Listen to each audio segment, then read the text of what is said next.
For a long time, I've been ignoring the elephant in the room. That being this little old game called Deadlock. I had many of you actually say, Cross, you need to try it out. It's Valve, it's the next big thing. And for the most part, I felt like you just wanted to watch me suffer, and suffer I have. But for a long time, I ignored this game. A MOBA shooter, I've seen that before. Is Deadlock really that different? But this past week, I finally gave it another go. And let me just say, guys, Deadlock isn't just a hero shooter. It isn't Dota with guns, and it's not another MOBA shooter that we've seen come and go. Cough, cough, Paragon. Deadlock is one of the most addicting games I think I've ever touched. And it's so strange to me because it brings with it the highest of highs, but the lowest of lows. Fuck you!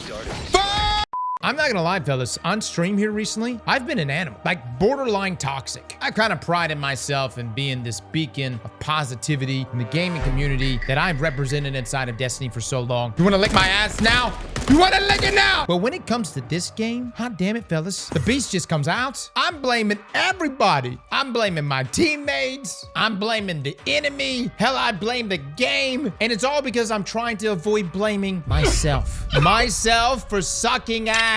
Because there's one thing that Deadlock puts underneath the magnifying glass very quickly, and that's you suck. And you're gonna suck for a long time. And somehow, that has created one of the most addicting gaming loops I've experienced in years. Today, guys, we're gonna be going down the rabbit hole of Deadlock's development. Why this game has survived and continued to thrive. And why this game is only going to get bigger as time goes on. But most importantly, a warning. And I'm gonna start off by giving you that warning right now. If you value your free time, if you value your loved ones, if you value your friends and the relationships with those friends, don't play this game, and dare I say, never play this game with them. I know I'm coming off dramatic right now, but no lie, I think this game, if you were to play, say, with your spouse, you would have a 100% success rate of divorce. At the same time, though, considering just how fun this game is to play, it might be worth it. So without further ado, let's talk why Deadlock has grabbed me by the balls. Now, I've played Deadlock previously, like a long time ago. I gave it like maybe an hour and a half. Really didn't think much about it, jumped to another game, but decided to come back. Mainly because Average Jonas, who I ran into at the High Guard event, was talking so positively about Deadlock. And I thought to myself, all right, I'll give it a go. I'll try it out. This man says it's addicting, it's the best game ever. Hell, why not? Now, for those that are not familiar with this game type, it's called a MOBA, a multiplayer online battle arena. Now, the reason why MOBAs are so addicting is really because you have this huge arsenal of characters you can choose from. You've seen it in things like League of Legends, but it's within those characters that even though, yes, they have preset abilities, you also have a store in-game with a shit ton of items. And these items greatly affect your character's lethality. In a lot of ways, MOBAs are almost like roguelite PvP games. And in Deadlock's case, it's a 6v6 match with 2 players per lane. And the goal, at least initially, is to dominate your lane. Now, this is where Deadlock turns into a 5D chess match. On the surface, it doesn't really look like a lot is happening. I'm sitting there peeking around a corner, I'm shooting some shots into an enemy, but in this moment, there is a dance taking place. And that dance is which one of us is going to overextend first, which one of us is going to make a mistake, which one of us is going to snowball into an unkillable god. And that's exactly what can happen in Deadlock. The right decisions that take place from the very beginning of the match can result in you snowballing into an absolute unkillable being that can 1v6 the entire team. That is the highest of highs. At the same time, if you make mistakes early on, if you overextend, if you allow your enemy to begin snowballing, well, guess what? You just lost the game, not only for yourself, but for your entire team, you piece of shit. You thought you had it, yet you went 1-8. The hell is wrong with you? At what point did you think to yourself, maybe I'm feeding? You see, on the surface, guys, this may look like a hero shooter, but it's got so much more depth. And dare I say, Deadlock is one of the most difficult games to get good at. I played League of Legends many years ago. And yes, there's definitely skill involved with League, but Deadlock is a shooter and it has that extra mechanical requirement on top of being a strategist within the game itself. And dare I say, the strategies get absolutely crazy in this game, and I haven't even explored more than a fraction of it. You see, based on your character and who you're facing off against, you may buy items and then change those items mid-match just to counter different enemy types. And if you look even deeper than that, you look at what they buy and you strategize what what they're building and how to counter those builds. Now that's some big brain stuff that I'm gonna be honest, fellas, we haven't even gotten to, which is exactly why I love Deadlock has this beautiful thing called Build Browser. You can literally go and choose a build that someone in the community has already made. Finding a player, you think he's pretty good, you wanna use his build, boom. It's almost like dim links from Destiny 2, but without having to actually share a link. This is all in the game itself. To me, this is one of the best things I've ever seen in a game. It allows new players like myself to just jump in and at least be effective. No, we won't necessarily win, but we have somewhat of a fighting chance. And I think that's where Deadlock is seeing some tremendous success, despite it being essentially a closed alpha that's invite only. To me, the game is approachable, but the skill gap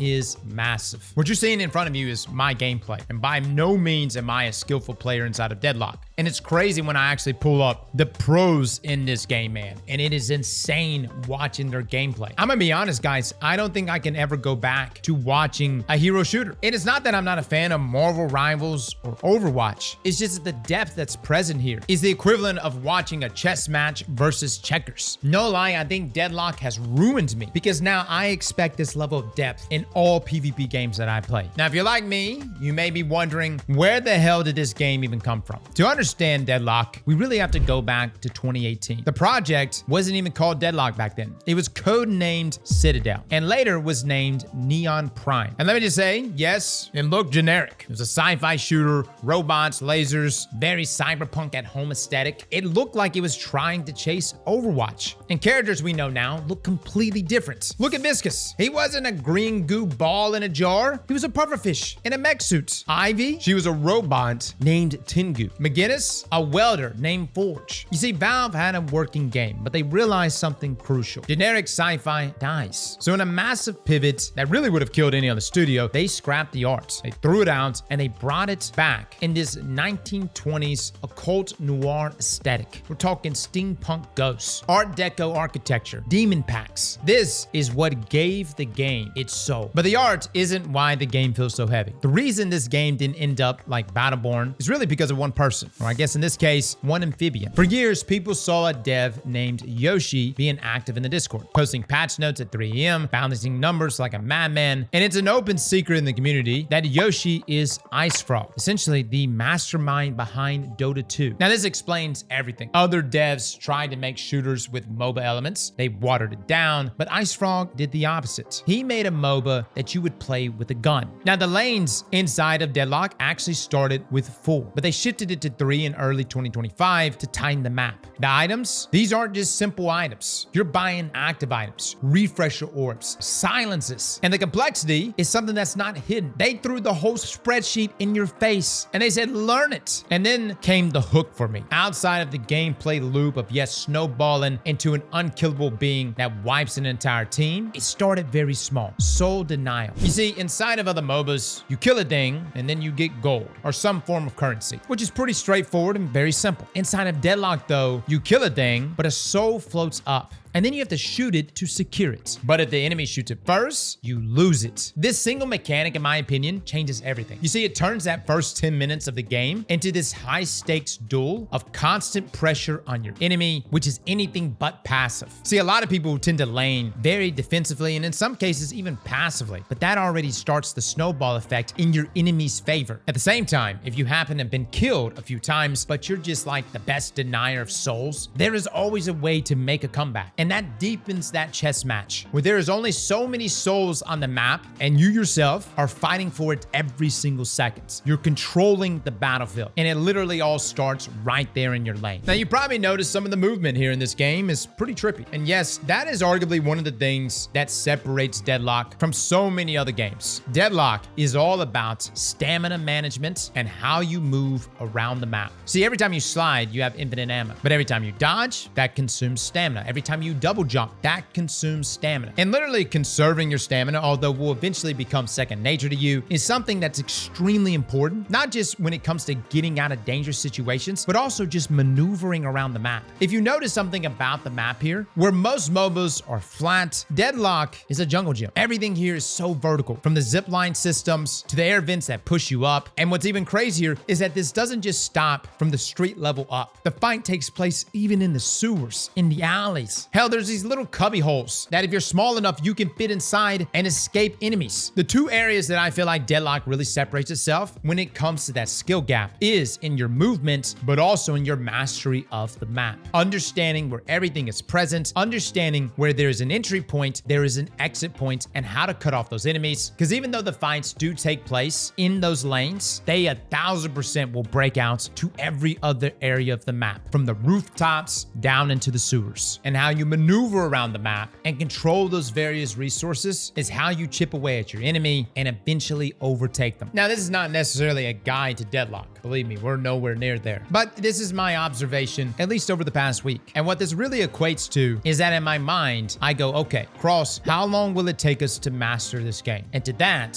thousands of hours. This is a game that I feel like you can easily sink thousands of hours in. Hell, even just learning all the different heroes, which play vastly different from one another with their own intrinsic stats, from like movement speed to different scalers. If you were to like sit down and learn each one of those, oh my God, dude, like 10,000 plus hours. But let's just say, okay, you just want to take a few of those, maybe 4, 5 at most to truly master. I still think you get thousands of hours out of this game. Not one match that I have actually played in Deadlock has felt like the next. I really feel like every single one has been a different experience. Not just because I might be playing a few different characters here and there, but because of the different enemies I'm going up against. And that in itself changes the meta. On top of the varying skill levels. It's this type of variability though that exists in Deadlock that makes it so addicting. And I completely understand why people play this game all day, every day. And what's even crazy is that this game is not even completely out, which takes us to that mythical 1.0 launch. Let me just say, guys, this is Valve.